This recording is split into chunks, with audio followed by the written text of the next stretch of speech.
Hello मेरे प्यारे बच्चों, कैसे हैं आप लोग। आशा करता हूं सभी लोग मस्त हैं, स्वस्थ हैं। ओके, तो चलिए आज हम शुरू करने वाले हैं। आज हल करने वाले हैं अपनी एनसीईआरटी प्रश्नावली 1.5 क्वेश्चन पूछो के चैनल पे। ओके, तो चलिए आइए शुरू किया जाए। तो क्या है भाई, तो क्वेश्चन पूछने वाले हैं हम सभी। ओके, क्या क्वेश्चन है? पहला सवाल है हमारे पास, ज्ञात कीजिए। क्या ज्ञात करना है भाई? 64 की घात 1/2। अब अगर 64 की घात 1/2 हमें ज्ञात करना है तो सबसे पहले तो आपको यह पता होना चाहिए, देखो 1/2 लिखा है, तो अगर मुझे किसी का वर्ग मिल जाए, मुझे साफ साफ दिख रहा है कि 8 का वर्ग 64 होता है नहीं होता है, तो सीधे सीधे देखूंगा तो सीधे सीधे हो जाएगा। लेकिन आप क्या किया करो, आप कोशिश किया करो, इसको 64 को आप लिख सकते हो, 64 को क्या लिख सकते हो, इसका अभाज्य गुणनखंडन करो। क्या मिलेगा भाई? 64 मतलब 32, 2 16, 2 8, 2 चक्कू, 2 दूनी एंड 2 एकम। क्या आएगा? 1 2 3 4 5 6, मतलब 2 की घात 6 आ जाएगा। आ जाएगा सर, तो इसको लिखता हूं 2 की घात 6 की घात 1/3, मतलब 1/2। ठीक, क्या हो जाता है भाई? हमें पता है, क्या पता है, क्योंकि a की घात m की घात n ये हो जाता है a की घात m n हो जाता है। तो इसीलिए ये क्या हो जाएगा, ये हो जाएगा हमारे पास 2 की घात 6 गुणा 1/2। तो बेटा 2 3 6, तो क्या आ गया? ये आ गया 2 की घात 3, उत्तर आ गया, मतलब 8 के बराबर आ जाएगा। 2 की घात 3 का मतलब 8। समझ में आ रहा है? तो ज्ञात हो गया। समझ में आ गया नहीं आ गया किस तरीके से इसका मान ज्ञात करना है? बहुत ही आसान सवाल है आपकी एनसीईआरटी की किताब में, मतलब कुछ है ही नहीं। अब 32 की घात 1/5, 32 क्या है? ध्यान से देखो, 64 था बेटा 2 की घात 6, तो 32 तक अगर देखें तो क्या आएगा? 1 2 3 4 5, मतलब 2 की घात 5 आएगा। इसका भी अभाज्य गुणनखंडन करना। ठीक है, बहुत आसानी से अभाज्य गुणनखंडन कर लोगे, बहुत आसानी से सारे सवाल हो जाएंगे, वरना फिर सोचते रहना। क्लियर है? सोचने में क्या जाता है। सही है। तो बेटा इसका अगर देखें तो क्या आएगा?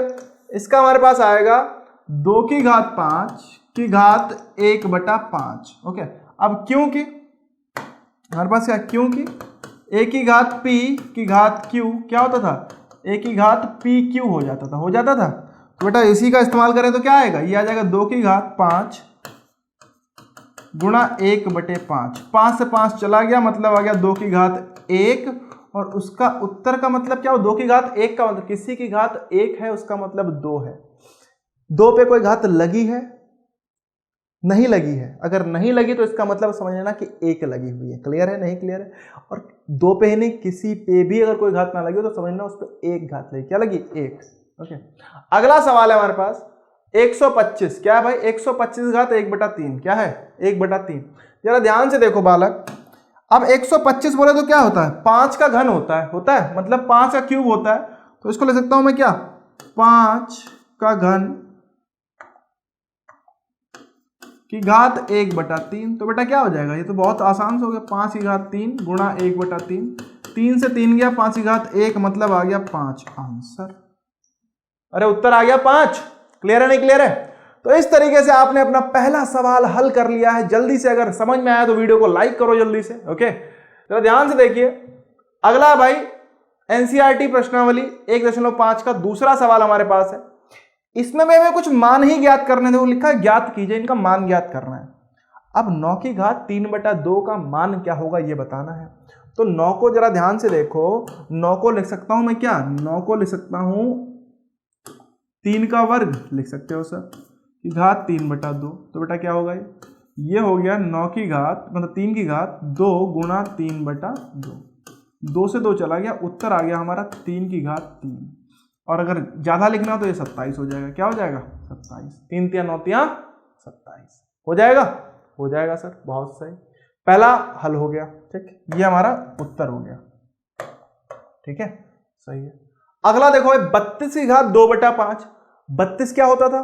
अभी हमने पढ़ा 32 क्या होता था? 2 की घात, अरे जल्दी से बोलो यार, चलो हल करो जल्दी से। कितने लोगों ने कर लिया? जितने लोगों ने कर लिया जल्दी से कमेंट सेक्शन में लिख के बताओ सर कर लिया, डन कर लिया। तो डन करके बताओ जल्दी से, यस डू फास्ट। देखूं कितने कमेंट्स आ रहे हैं, कितने लोग करके बैठे हो इस प्रश्नावली को। आइए तो आइए शुरू करते हैं। क्या होगा बालक? यहां हमने लिया, क्या लिया? 32 को लिख सकता हूं मैं 2 की घात 5 लिख सकता हूं। अब आज गुणनखंडन करेंगे 32 का, ऐसे वाला 32 2 16 2 8 2 चक्कू 2 दूनी 2 एकम। याद आ रहा है कुछ? तो 2 की घात 5 और उसकी घात है 2/5, तो बेटा क्या हो जाएगा, ये हो जाएगा 2 की घात 5 गुणा 2/5, 5 से 5 चला गया, क्या आ गया 2 की घात 2, मतलब आ गया उत्तर 4। समझ में आया क्या, 4 आ गया हमारा आंसर। अरे क्लियर हुआ क्या, हो गया तो बहुत अच्छी बात है बालक। ओके, और ये हो गया हमारा दूसरा भाग भी हमने कर लिया। अब चले तीसरे भाग की तरफ थोड़ा बढ़ते हैं। तीसरा भाग क्या भाई, 16 की घात है 3/4। क्या है बालक, 16 की घात 3/4। ध्यान से देखो, सोचो कैसे होगा, सोचो, दिमाग लगाओ, थोड़ा थोड़ा सा दिमाग, भेजे को थोड़ा चलाओ भाई। भेजा चलेगा नहीं, दिमाग चलेगा नहीं तो बेटा वो बर्बाद। ये कोई वो चीज नहीं है कि जब नहीं इस्तेमाल होगी तो ज्यादा वैल्यू होगी। दिमाग को जितना इस्तेमाल करोगे उतनी उसकी वैल्यू बढ़ती है। ठीक है, तो भाई इस्तेमाल किया करो। तो 16 की घात 3/4, ठीक, जरा ध्यान से देखिए क्या करना है इसको हमें। 16 की घात 3, 16 को क्या लिख सकता हूं, 2 की घात 4 लिख सकता हूं। देखो मैं 16 क्या 2 की घात 4 होता है बेटा। ठीक, अभाज्य गुणन, ये देखो अभाज्य गुणन किया था, ये देखो 16 क्या है, 16 यहां तक देखो, देखो 1 2 3 4, 4 है, 2 की घात 4 है, तो 2 की घात 4 की घात 3/4। ठीक है सर, क्या करो, ये हो जाएगा 2 की घात 4 गुणे 3/4, 4 से 4 चला गया, ये आ गया 2 की घात 3, और 2 की घात 3 का मतलब होता है 8, आपका हो गया आंसर। समझ में आ गया किस तरीके से आपको इसका हल निकालना है। तो इस तरीके से आपका मान याद कर लो, कोई टेंशन ही नहीं है। ठीक, आइए भाई चौथा और दूसरे प्रश्न का चौथा भाग, जो कि हमारा आखिरी भाग है इस प्रश्न का। क्या है भाई, 125 की घात है -1/3। सही है, तो बेटा 125 बोले तो क्या है, 125 अगर आपको नहीं पता बेटा 5 का घन होता है, देखो करके दिखा दे रहा हूं, 5 दूनी 10, 55 25, 5 55 25, 5 एकम 5, क्या आएगा 5 की घात 3 आ जाएगा, आ जाएगा सर। 5 की घात 3 उसकी घात -1/3, क्या होगा बालक, 5 की घात 3 गुणा -1/3, क्या हुआ 3 से 3 चला गया, चला गया, क्या बचा 5 की घात -1, तो ये आंसर आ गया 5 की घात -1। इसको मैं ऐसे लिखता हूँ 1/5 भी लिख सकता हूँ। क्लियर है, तो ये भी उत्तर है। समझ में आ रहा है, 1/5 बोलो या 5 की घात -1 बोलो, ये हमारा उत्तर हो गया। ये हमने ज्ञात कर लिया इसका मान। समझ में आया पक्का, तो जल्दी से वीडियो को लाइक करो और कमेंट करो और शेयर करो, सब्सक्राइब करो, सब कुछ कर डालो आज।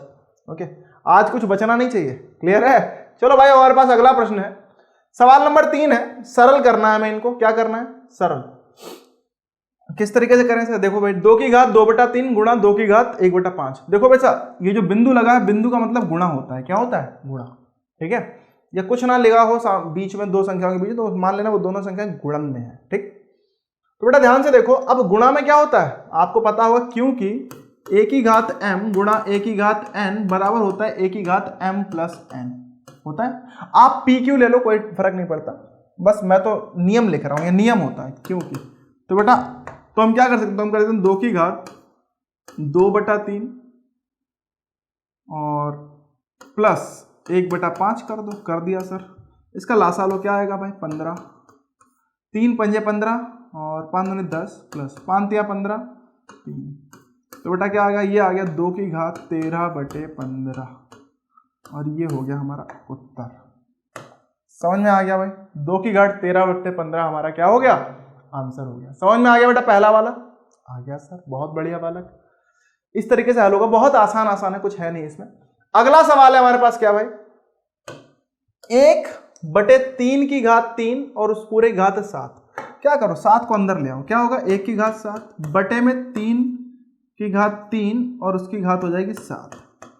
तो बेटा 1 की घात तो कुछ भी लगा लो, 1 की घात कुछ भी लगा लो, वो 1 ही रहेगा। तो ये तो हो गया 1 बटे में क्या 3 की घात 21, बस यही आंसर हो गया। समझ में आ गया, हो गया सरल, इससे सरल अब कुछ नहीं हो पाएगा। क्लियर है, नहीं क्लियर है, सही है। चाहे तो इसको ऐसे लिखता हूं, क्या लिखता हूं 3 की घात -21 भी ले सकता हूं। ठीक, ऊपर जाएगा तो ये -21 हो जाएगा, ये भी आंसर है, ये भी है, ये भी है, कोई भी दोनों में से दोनों सही है। क्लियर है, आइए भाई तीसरे पे आते हैं जल्दी। तीसरा क्या भाई, 11 की घात 1/2 बटे में 11 की घात 1/4 है। क्या करें सर, साधारण है भाई, आपने क्या पढ़ा है, आपने पढ़ा है क्योंकि, एक पढ़ा है, क्या पढ़ा, a की घात p बटा में अगर a की घात q होता है तो इसका मतलब होता है a की घात p माइनस q होता है, तो वही लगाएंगे बालक। कैसे लगाएंगे देख लीजिए, तो ये हो जाएगा 11 की घात 1/2 माइनस 1/4, अब बेटा 1/2 में से 1/4 जाएगा तो 1/4 बचेगा। चलो करके दिखा देते हैं। 4 लासा हुआ बेटा, 2 दूनी 4, 2 - 1 क्या हो जाएगा? ये हो गया हमारे पास 11 की घात 1/4 और यही हमारा उत्तर आ जाएगा। समझ में आ गया? पक्का क्लियर है? सच में? चलो भाई बहुत बढ़िया। अच्छा अगर क्लियर है बालक तो चलो आखिरी हमारे पास सवाल है कुछ। 7 की घात 1/2, 8 की घात 1/2। एक और नियम पढ़ा है बेटा इसी बात पे, आपने क्या पढ़ा है ध्यान करो। a की घात p गुणा b की घात p क्या होता है? a b की घात p हो जाता है। होता है? होता है सर। तो वही लगा देंगे। क्या होगा भाई? तो हम लगाएंगे कैसे? लीजिए भाई लगा दिया। 7 गुणा 8 की घात 1/2 तो 7 8 है 56। ये हो गया भाई 56 की घात 1/2। बस यही हो गया सरल। क्लियर है नहीं क्लियर है? यही हमारा आंसर हो गया। और यहां पे हमने अपना पहला पार्ट जो कि क्या था बालक? हाँ भाई संख्या पद्धति। ओके नंबर सिस्टम पार्ट ना भूलना। तो संख्या पद्धति का पार्ट हमने पहला खत्म कर लिया है, समाप्त हो गया, समापन की ओर बढ़ चुका है ये और खत्म। ठीक है अब हम अगला है हमारा बहुपद है। ओके वो हम पढ़ना शुरू करेंगे। और यहां तक अगर आपको समझ में आया, वीडियो अच्छे लग रहे हैं तो बेटा चैनल को सब्सक्राइब करें, अपने दोस्तों का शेयर करें। ओके और अपने जितने भी दोस्त हैं 9वीं 10वीं यूपी बोर्ड का पूरा कंटेंट इस पे आपको मिलने वाला है अभी के हाल में। ओके तो चलिए मिलते हैं नेक्स्ट क्लास में, तब तक के लिए बाय बाय।